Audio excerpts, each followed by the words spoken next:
puting lecet tuh perih banget kan, perih banget sampai yang bisa bikin meriang.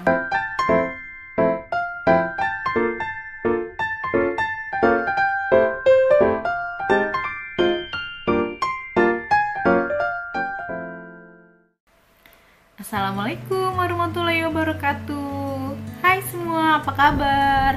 Semoga selalu sehat ya, yang ada di rumah sehat-sehat terus semuanya. Nah, di video kali ini aku mau sharing tentang cara aku mengatasi puting lecet karena menyusui. Nah, mau tahu videonya seperti apa? Check this out. Yang namanya puting lecet tuh bener-bener nightmare banget ya bun, apalagi kalau misalnya masih newborn gitu, nggak menyusui salah, nanti dedenya nangis. Kalau kita menyusui kita kayak dedenya tuh gigit-gigit gitu kan, kayak monster. Aduh, kayak kita juga takut sendiri karena kan pasti deh bunda pernah ngerasain yang namanya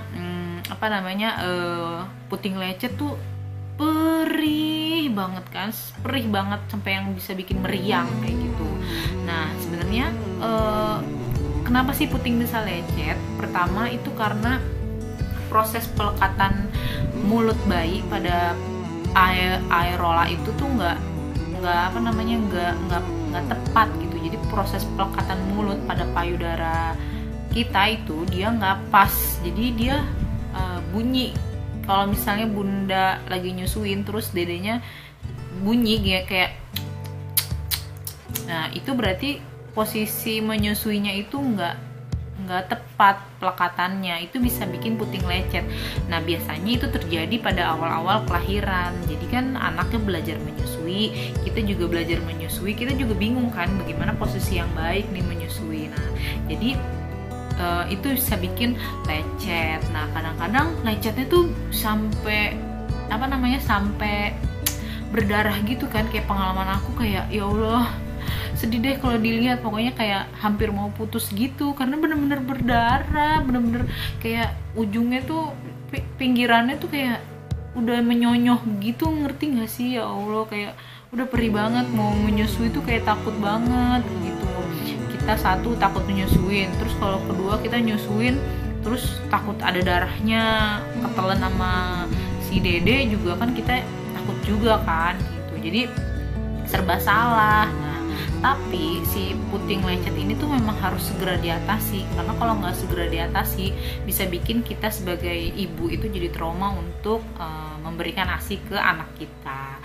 Nah, ini adalah cara aku untuk mengatasi lecet pada puting. Kalau yang pertama itu aku selalu rajin olesin ASI kita sendiri. Jadi kita pencet ASInya, itu kita olesin ke putingnya. Itu dilakukan sebelum menyusui dan sesudah menyusui, atau sering mungkin deh, jangan sampai tuh puting kita tuh kering gitu. Jadi setelah diolesin ASI itu kita angin-anginin dulu, jangan langsung ditutup beranya. Jadi kita diemin dulu sampai kering baru ditutup gitu. Nah, itu untuk beberapa kasus di aku, karena aku sering banget ngalamin lecet puting itu, karena emang aku antara dedenya atau akunya sih yang salah posisi duduknya gitu. Sering banget aku lecet puting, jadinya untuk olesin ASI itu kalau masih dalam tahap baru lecet dikit itu langsung sembuh biasanya. Sehari 2 hari itu bisa langsung sembuh hanya diolesin ASI. Nah, terus aku juga treatment pakai dikompres air hangat. Jadi puting aku dikompres air hangat karena kan itu bikin meriang banget ya bun ya, kayak aduh ya Allah sakit banget kayak gitu kan. Jadi aku kompres tuh bikin ASI lancar juga, terus kayak lebih tenang gitu, enak banget. Coba deh bunda dikompres pakai air hangat kanan kirinya barengan gitu, biar relax juga kitanya. Nah, terus kalau udah parah banget aku baru pakai salep khusus salep khusus puting lecet. Nah, salep ini tuh banyak mereknya, tapi aku ada satu my holy grail juga salep untuk puting lecet, itu namanya Bepanthen. Nanti akan aku review di video selanjutnya seberapa dahsyatnya salep ini. Pokoknya ini wajib punya salep ini. Tapi kalau bunda-bunda punya salep yang lain juga nggak apa-apa sih, sama aja. Tapi aku lebih merekomendasikan si salep Bepanthen ini. Nah, yang paling penting dari segalanya adalah perbaiki pelekatan menyusunya. Jadi kalau kata dokter anak aku yang menangani waktu lahiran itu, yang benar bundanya duduk senderan, terus dedenya itu yang didekatkan ke dada kita, bukan kitanya yang membungkuk, tapi dedenya yang didekatkan ke kita. Jadi kita nggak boleh gini, ikutin mukanya bayi, tapi justru bayinya yang ikutin kita, kayak gitu. Nah, terus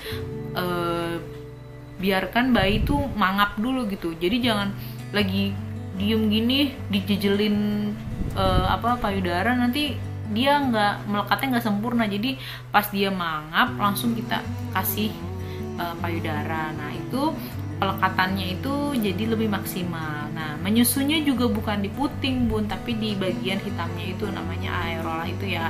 Nah, di bagian hitam itu menyusunya di situ. Jadi dia lebih besar gitu, bukan mulutnya, jadi kayak mantep gitu jendotnya, kayak gitu. Nah, yang paling penting jangan sampai ada suara. Pokoknya kalau misalnya dia ada suara kayak tadi aku bilang, kayak itu berarti nggak sempurna proses pelekatannya, kayak gitu. Jadi kita harus perbaiki proses pelekatannya juga. Nah, jadi bunda-bunda kalau namanya puting lecet, nggak usah takut menyusui, terus harus semangat menyusui. Jangan kalah sama puting lecet. Insya Allah yang namanya puting lecet itu nanti bisa disembuhkan dengan yang tadi aku sebutin. Nah, itu pengalaman aku ya, berdasarkan pengalaman aku nggak pernah sampai kayak 5 hari puting lecet gitu, nggak pernah sih, kayak cuman 2-3 hari aja gitu lecetnya, karena aku pakai yang tips dan trik yang tadi. Nah, bunda yang putingnya lecet bisa cobain tips yang tadi aku kasih.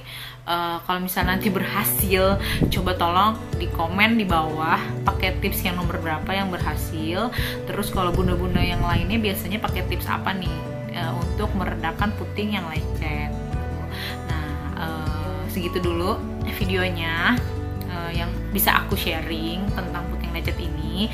Mudah-mudahan bermanfaat dan mudah-mudahan puting kita nggak lecet lagi ya, Bun ya. Pokoknya tetap semangat menyusui sampai 2 tahun, tetap semangat mengasihi, tetap bahagia, biar ASI kita berkualitas dan melimpah ruah. Terima kasih sudah menonton videonya. See you on my next video.